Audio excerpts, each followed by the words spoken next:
और इसी को लेकर और ज्यादा चर्चा करने के लिए हमारे साथ सुशील गुप्ता हैं। आपका स्वागत है सर, राज्यसभा सांसद हैं आप आम आदमी पार्टी से। एएनबी न्यूज पर स्वागत है सर आपका। सुशील गुप्ता जी, सबसे पहले आज जिस तरीके का बड़ा ऐलान किया है उसके बाद उत्तर प्रदेश में खलबली मच चुकी है। आप ही के साथ शुरुआत करना चाहेंगे, किस तरह से आप कहना चाहेंगे, किस तरीके से ऐलान जो किया गया है, क्या उसके लिए पार्टी तैयार है? आम आदमी पार्टी 100% यूपी के अंदर हर चुनाव लड़ेगी। जी। यूपी योगी के राज में बेहाल हो चुकी है। प्रतिदिन वहां पर महिलाओं के साथ बलात्कार की खबरें सुर्खियों में रहती है। सरकार द्वारा प्रायोजित मर्डर एनकाउंटर के माध्यम से किए जाते हैं। हर रोज वहां पे जाति और धर्म के नाम पे लोगों के साथ अत्याचार होता है। ऐसी स्थिति के अंदर आम आदमी पार्टी ने जिस प्रकार दिल्ली के अंदर बिजली, पानी, शिक्षा, चिकित्सा सब बातों को एक आमूलचूल परिवर्तन किया है और एक ऐसी स्थिति के अंदर लाके खड़ा किया है कि आज देश के जिस भी कोने के अंदर जाए, दिल्ली के स्कूल और कॉलेजों की बात करते हैं, दिल्ली के हॉस्पिटल्स की बात करते हैं, दिल्ली के मोहल्ला क्लिनिक की बात करते हैं। 24 घंटे और सबसे सस्ती बिजली यहाँ पर मिलती है और फ्री मिलती है 200 यूनिट। महिलाओं के लिए, पूरे देश की महिलाओं के लिए बस यात्रा मुफ्त है यहाँ पे। ऐसा जो सरल जीवन दिल्ली के अंदर दिया है, यूपी के लोगों को भी वो जीवन मिलना चाहिए। और इन बातों को देखते हुए आम आदमी पार्टी ने अनाउंस किया है कि वहां पे हर किस्म का चुनाव आम आदमी पार्टी लड़ेगी। लेकिन केशव प्रसाद मौर्य ने कहा कि आम आदमी पार्टी सपने देख रही है, इसको लेकर आप क्या कहेंगे? देखिए, सपने और हकीकत के अंदर बहुत फर्क होता है। मौर्य साहब को पता होना चाहिए कि दिल्ली के अंदर अमित शाह जी किस तरीके गली गली घूम रहे थे और सारी आपकी सरकार लगी हुई थी, परंतु जनता ने काम के नाम पे वोट दिया था। जिस प्रकार से दिल्ली के अंदर हमने काम किया है, दिल्ली यूपी के बहुत नजदीक है, बॉर्डर आपस में लगते हुए हैं। यूपी से हर रोज लाखों लोग दिल्ली के अंदर आते हैं और जाते हैं। वो दिल्ली के प्रगति को देख रहे हैं और ऐसा विकास यूपी के अंदर चाहते हैं, ऐसी व्यवस्था यूपी के अंदर चाहते हैं जो व्यवस्था आज पूरी तरीके से ध्वस्त हो चुकी है। लेकिन क्या चुनौतियां आप देख रहे हैं उत्तर प्रदेश में? क्योंकि पहले से अगर हम समाजवादी पार्टी की हम बात करें या बसपा की हम बात करें, कांग्रेस की हम बात करें, तो वो कहीं ना कहीं आपस में ही उनकी हालत बहुत खराब नजर आ रही है। अकेली फाइट आपकी बीजेपी से होगी। किस तरह की चुनौती आप देख रहे हैं? देखिए, हम एक बात बताते हैं आप, चाहे बीजेपी हो, चाहे वो कांग्रेस हो, चाहे सपा हो, चाहे बसपा हो, देश का सबसे बड़ा राज्य होने के नाते जो विकास वहां पे होना चाहिए था, वहां की मोहर लगे बिना देश का प्रधानमंत्री नहीं बनता। जी। परंतु सबसे पिछड़ा राज्य आज यूपी है और यूपी में विकास की जरूरत है और आम आदमी पार्टी विकास के नाम पे वोट लड़ रही है। हमने दिल्ली के अंदर विकास करके दिखाया, यूपी में विकास करके दिखाया। संजय सिंह पिछले काफी दिनों से लगातार एक्टिव भी है वहां पर, लेकिन सर साथ में ये भी हम जानने की कोशिश करेंगे कि क्या जो प्यार आपको शुरुआत से ही दिल्ली से मिला, उत्तर प्रदेश से आपको उम्मीद है कि उतना प्यार मिल पाएगा, शुरुआत में ही सरकार बना पाएंगे?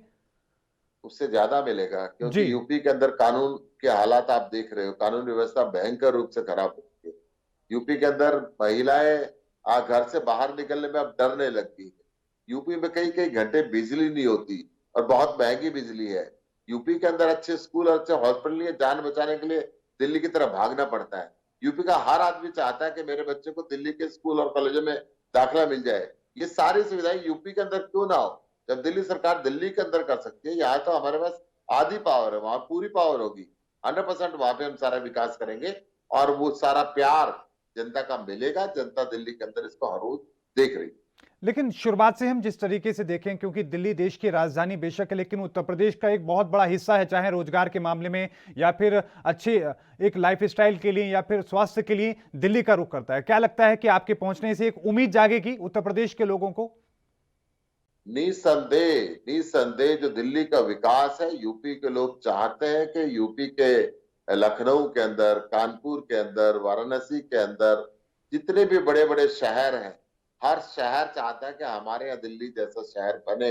हर गांव चाहता है कि जिस प्रकार दिल्ली में किसानों के लिए स्वामीनाथन रिपोर्ट लागू की, 20,000 रुपए एकड़ फसल खराबी का मुआवजा तय किया, जिस प्रकार से बुजुर्गों के लिए तीर्थ यात्रा मुफ्त की, जिस प्रकार से दिल्ली के लोगों के लिए करप्शन फ्री एनवायरनमेंट बनाया और 150 किस्म की सर्विसेज डोर स्टेप पे डिलीवरी दी, राशन की डिलीवरी डोर स्टेप पे देनी शुरू की, ऐसी सारी सुविधाएं यूपी के लोगों को मिले।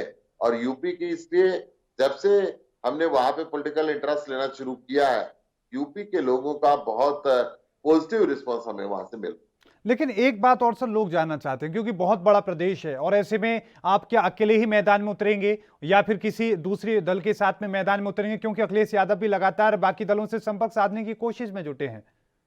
किसी से कोई गठबंधन नहीं, आम आदमी पार्टी अकेले चुनाव लड़ेगी और सरकार बनाएगी, ये जीत के पूरे बहुमत के साथ। लेकिन साथ में अगर हम ये भी जानने की कोशिश करें, क्योंकि कोरोना काल ने एक बहुत बड़ा नुकसान पूरे देश को कहीं ना कहीं दिया, उत्तर प्रदेश को विशेष तौर पर, क्योंकि स्वास्थ्य की वहां पर सुविधाएं उस तरीके की नहीं रही जो दिल्ली में हैं। तो क्या लग रहा है कि एक ये भी आपके लिए एक बड़ी रणनीति का हिस्सा होगा कि लोगों को समझाया जाए कि कोरोना काल में किस तरह की उत्तर प्रदेश में स्थिति रही, दिल्ली में कितनी अच्छी सुविधाएं रही? देखिए, दिल्ली के अंदर कोरोना का लॉकडाउन जब शुरू हुआ, हमने किसी को भूखे नहीं सोने दिया। जी। यूपी के अंदर हालत खराब थी। दिल्ली ने पहल करी होम आइसोलेशन के आइडिया निकालने की। दिल्ली सरकार ने सबसे पहले कोरोना के लिए हमने प्लाज्मा हॉस्पिटल्स का निर्माण कराया, प्लाज्मा ब्लड बैंक का निर्माण कराया। दिल्ली सरकार है जिसने हर रोज पूरी दुनिया के से आए हुए लोगों को, हिंदुस्तान के वासियों को दिल्ली एयरपोर्ट पे उतारा, उनको ट्रीट किया, ट्रीट करने के बाद अपने गृह राज्य के ऊपर भेजा। तो दिल्ली की सिर्फ मेडिकल फैसिलिटी की बात नहीं है, मेडिकल फैसिलिटी, हेल्थ, आपका एजुकेशन, आपका बिजली, पानी, corruption free environment, ease of doing business, startup की अगर मैं बात करूं तो दिल्ली के अंदर सबसे ज्यादा स्टार्टअप पूरे देश के अंदर दिल्ली के अंदर शुरू हो रहे हैं। हमने रोजगार बाजार खोला कोरोना के बाद में, ताकि लोगों को रोजगार, चाहने वालों को रोजगार मिले और रोजगार देने वालों को कर्मचारी मिले। ऐसे अनेकों कार्य किए जब तक वैट हमारे पास था। हर साल हमने व्यापारियों के लिए ज्यादा से ज्यादा सुविधा की जी। और वैट को कम किया। हमने आज व्यापारियों के लिए विजिलेंस डिपार्टमेंट को स्क्रैप करके रखा हुआ है। हम उनको चोर नहीं समझते, सत्ता का भागीदार समझते हैं। तो ये बेसिक चेंजेस है जो राजनीति नहीं, आम व्यक्ति के जीवन को सुधारने के लिए चेंजेस अरविंद केजरीवाल जी लेकर आए दिल्ली के अंदर, और ये चेंजेस सारा देश चाहता है और यूपी सबसे ज्यादा चाहता है, क्योंकि यूपी सबसे ज्यादा बेहाल है। लेकिन गुप्ता जी, एक बात ये कही जाती है कि दिल्ली, क्योंकि वहां पर बजट भी ज्यादा है और तमाम तरह की सुविधाएं पहले से भी वहां पर चली आ रही हैं, लेकिन उत्तर प्रदेश या फिर बिहार जैसे राज्यों के पास ना बजट होता है, ना लोगों के पास उस तरह की स्थिति है, ना सरकार दे पाती है। तो इस तरह की बातें कही जाती है, ना बजट है। तो क्या लग रहा है कि बजट की कमी होती है या फिर कुछ और भी वजह आपको नजर आती देखिए, है? नहीं, बजट जब ये बड़े बड़े लाओ शक्कर के साथ चलते हैं, अपने ऑफिसों को 5 स्टार होटल की तरह निर्माण करते हैं, जनता का पैसा करप्शन में जाता है जब बजट खत्म होता है। दिल्ली सरकार जब आई थी, हमारा 23,000 करोड़ रुपए सालाना का बजट था। जी। हमने बढ़ा के बिना किसी केंद्र की मदद के उसको 65,000 करोड़ रुपए सालाना का बजट किया। हमने अपने पुलों के ऊपर आधी आधी लागत के अंदर पुल बनाए, हमने आधी आधी लागत के अंदर स्कूल और हॉस्पिटल बनाए।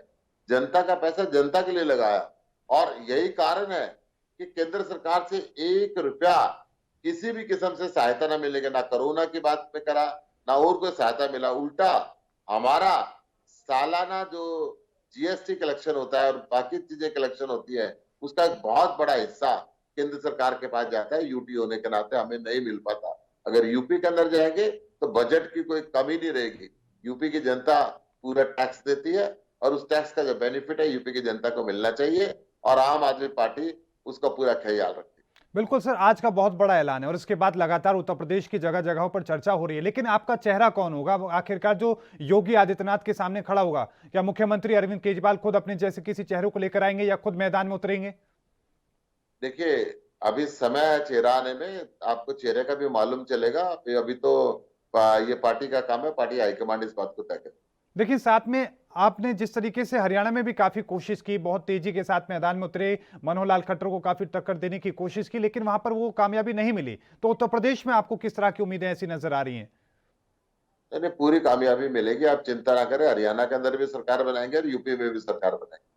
लेकिन साथ में सुशील जी, एक बात और जानने की हम कोशिश करेंगे कि आप किस तरीके से वहां के लोगों से कहना चाहेंगे, किस तरीके से, क्योंकि लोगों में चर्चा बहुत ज्यादा तेजी के साथ बढ़ने लगी है। फेसबुक पर भी लोग अपनी बातें कहने लगे हैं, सोशल मीडिया पर अपनी बात रख रहे हैं कि केजरीवाल की एंट्री अब उत्तर प्रदेश में हो रही है। एक अलग तरह की राजनीति देखने को मिलेगी जो देश के बाकी हिस्सों में देखने को मिल रही है, दिल्ली में जिस तरीके से देखने को मिल रही है। तो किस तरह की देखिए, राजनीति वो होगी? यूपी बहुत नजदीक है, यूपी के लोग आजादी के 73वें साल तक आज इतने पिछड़ेपन की जिंदगी जी रहे हैं कि वहां पे किसान को भी आत्महत्या करनी पड़ती है। उद्योग वहां पे नए आ नहीं रहे। जाति और धर्म के नाम पे बवाल आए दिन यूपी के अंदर होता रहता है। यूपी के अंदर जितनी भी पार्टियां अभी तक आई हैं, यूपी को विकसित नहीं कर पाई। एक दो हाईवे बना देने से यूपी विकसित नहीं होती। यूपी के हर आदमी की प्रति व्यक्ति आय अच्छी होनी चाहिए। हर आदमी यूपी का शिक्षित होना चाहिए।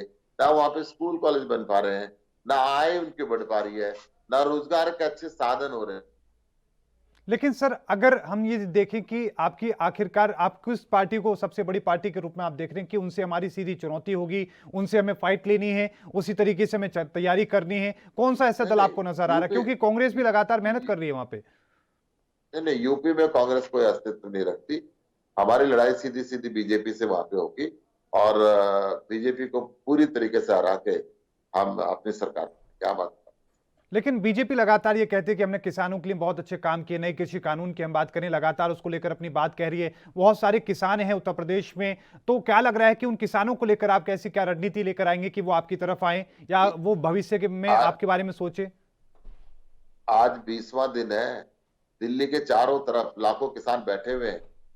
क्या आप अब भी इसको अच्छा कानून बताते रहेंगे? अगर इतना अच्छा कानून था तो लाखों किसान देश की आजादी के बाद पहली बार 16-16 किलोमीटर तक लंबे जाम लगाकर बैठे हुए हैं।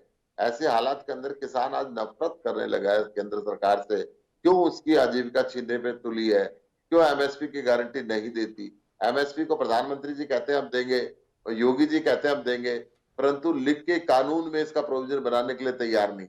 अगर कानून में प्रोविजन नहीं बनता है तो किसान को हर तरीके का डर है। Food prevention control on food prevention act इन्होंने खत्म कर दिया।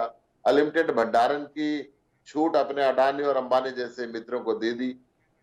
फसल के समय पे सस्ते से सस्ती फसल खरीद के महंगी से महंगी खरीदेंगे, जिससे ना केवल किसान उल्टा आम उपभोक्ता भी बहुत दुखी होगा। और कॉन्ट्रैक्ट फार्मिंग में इन्होंने किसान का कोर्ट में जाने का अधिकार भी खत्म कर दिया। अब उसको एसडीएम और डीसी के यहाँ पेश होना पड़ेगा। जब मुख्यमंत्री खुद अडानी और अंबानी जैसे लोगों से डरते हैं और बिल्कुल उनके सामने खड़ा होकर फैसला करते हैं, तो जी, ऐसी स्थिति के अंदर बिल्कुल। सुशील हम जी, एसडीएम से और सुशील जी, डीसी से उम्मीद नहीं आखिरी कर सकते। आखिरी कम शब्दों में आपके क्या मुद्दे होंगे, किस तरीके से आप अपनी बात रखेंगे आखिरी कम शब्दों में सर? हमारा मुद्दा होगा 24 घंटे बिजली और पानी, सबसे सस्ता बिजली और पानी। हमारा मुद्दा होगा अच्छे स्कूल, अच्छे हॉस्पिटल, अच्छे कॉलेज। हमारा मुद्दा होगा न्याय व्यवस्था को बना के रखना, महिलाओं के सम्मान को बना जी, के रखना, जाति और धर्म की राजनीति ना करके जाति धर्म की विकास का राजनीति लिए ऊपर काम। उठकर। बिल्कुल सर, बहुत बहुत धन्यवाद सुशील गुप्ता जी हमारे साथ जुड़ने के लिए, अपना कीमती वक्त हमारे साथ साझा करने के लिए। देश दुनिया की खबरों के लिए एएनबी न्यूज को सब्सक्राइब करें और बेल आइकन दबाएं।